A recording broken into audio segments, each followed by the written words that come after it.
leads us back to two key words that y'all talked about. Proportion, or let's say proportional, and constant. I would write this at the top of your paper because we have to make sure that we're clear on both terms, okay? If something is proportional, two things have to happen. What are the two things? One, no. It travels through 0, 0, which is the origin. And what's the second thing that has to happen? It must have a constant rate. Now, since y'all all hung up on the straight line, let's add in here that it looks like a straight line. I'm adding that because I want you to realize that that is not a reason it's proportional. That's just what it looks like. The reasons it is proportional is because it has a constant rate and goes through 0, 0. Okay? Now, if it's constant or constant rate, what does that mean? Same number throughout or same amount throughout. They put the word nonstop. I mean, technically it could stop though, couldn't it? Nonstop amount, no changes. Because the pattern stays the same each and every time.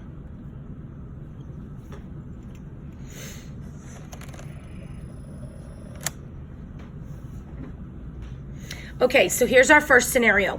And I want you to pay attention to every scenario I show you in the coming weeks because I'm going to be showing you the most popular ones. For instance, this first one is mowing grass. Super popular example when we're dealing with constant rate. You've probably heard it before. Plumbers coming out to fix pipes. That's common. Any type of repairman, because you pay a fee and then they have to come out and it's constant rate per hour, right? So these are common topics that they use in word problems with constant rate. So just get familiar with the stories, okay? So this one is about mowing a lawn. Pauline mows a lawn at a constant rate. Is that real life? No. How many of y'all have ever cut the grass? Do you go slow sometimes and fast sometimes? Yes. So you do not technically mow it at the same exact speed the entire time you're cutting the grass. But for the sake of the math problems, we're going to assume she does. Okay? So she's mowing the lawn at a constant rate. Suppose she mows a 35 square foot lawn in 2.5 minutes. What area in feet can she mow in 10 minutes? So let's think about what we know. We know that she does 35 feet squared in 2.5 minutes. Look what I just did. I set up the rate, because that's how you write a rate, and I labeled it with the units. Because the units are clear for me to know what I need to find.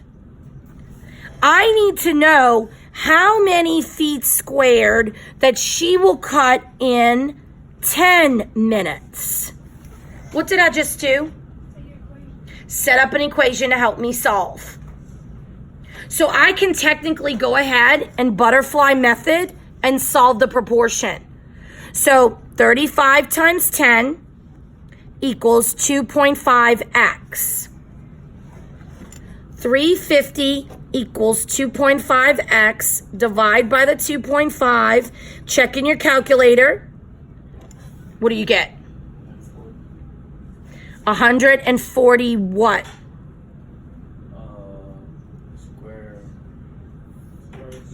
Feet squared. Very good. You got to make sure that unit's right. But let's talk about this. If our rate is 35 feet squared in 2.5 minutes, what's another way I could have solved this? You could have divided 35 with 2.5. And what would you get? what would you get? 14 feet squared in 1 minute. What is that called that he just found? It's the constant, but even more descriptive it is. Come on, think hard. 2 words. Like terms?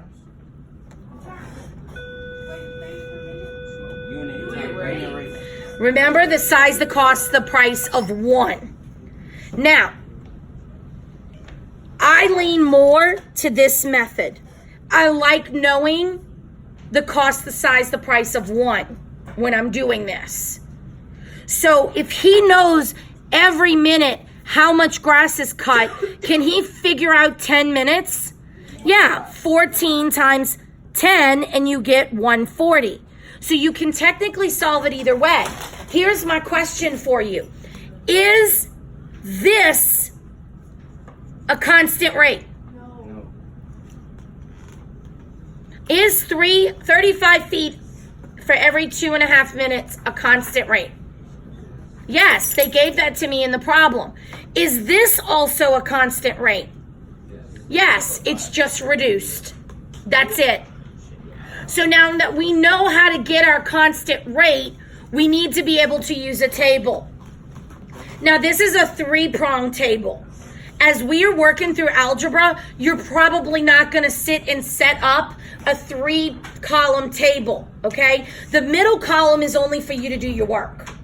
So you technically don't have to have it there, especially if you're using a calculator. You can just set up an X and a Y table and put your numbers. But we're going to use it since they gave it to us. We should know at this point that this column for minutes is our X and this column is our Y.